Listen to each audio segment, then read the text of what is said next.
Welcome to Fire Engineering Training Minutes. Hi, I'm Mark Baker. Today we're going to take a rescue tube, or a cofferdam as you will. We're going to place it around our victim, show you how effectively this rescue tube works to get this patient, our victim, out effectively and quickly and safely. And so let's go get started.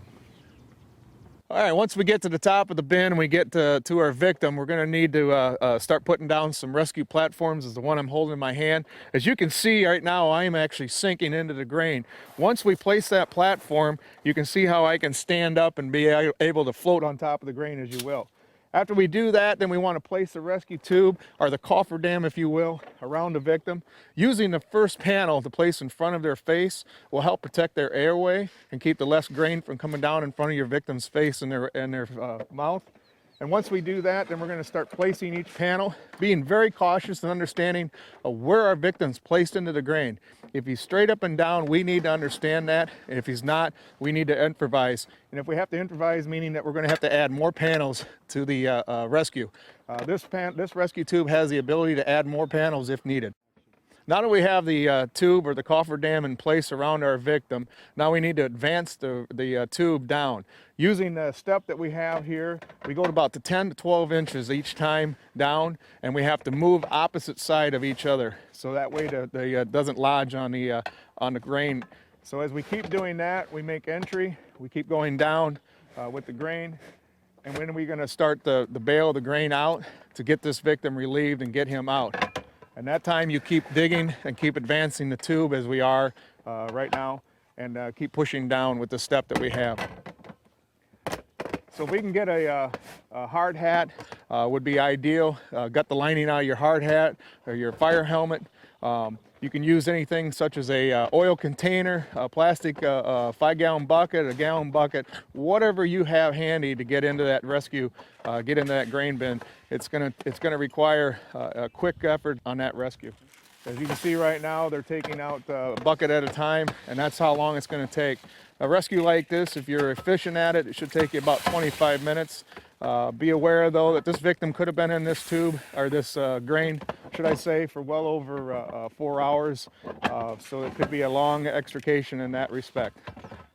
As you can see right now, our victim's actually aiding on his own rescue, and that's very important for the victim. It gives them something to think about, and it helps them do that self-rescue. It makes them feel a lot more like there's more hope, and they're going to get out a lot quicker. And that's a very important thing in this kind of a rescue, because for what we know, they could have been in here for 4 or 5 hours. So having them help themselves gives them that morale that they're going to get out in a hurry, and that's a good thing.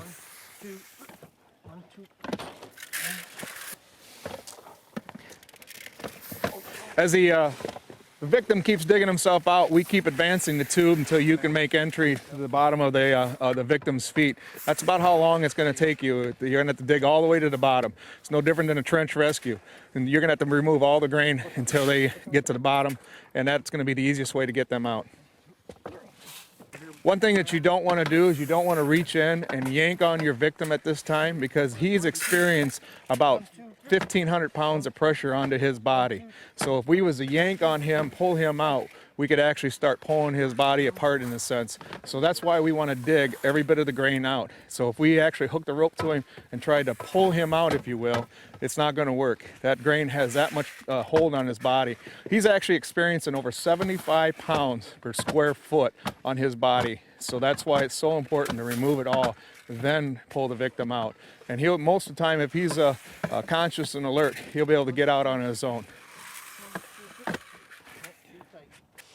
As you can see right now, we're getting almost to his knees, and the victim still is unable to get himself freed. So we have to continue to dig.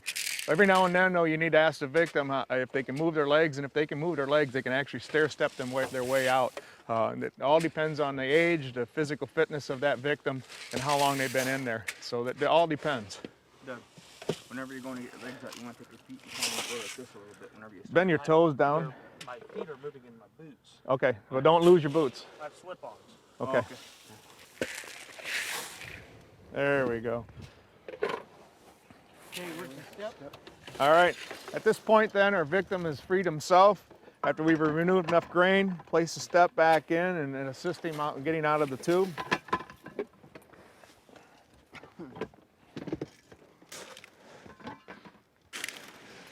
At this point, we would turn him over to medical, your EMTs, your paramedics, and get him into a level 1 trauma center for evaluation.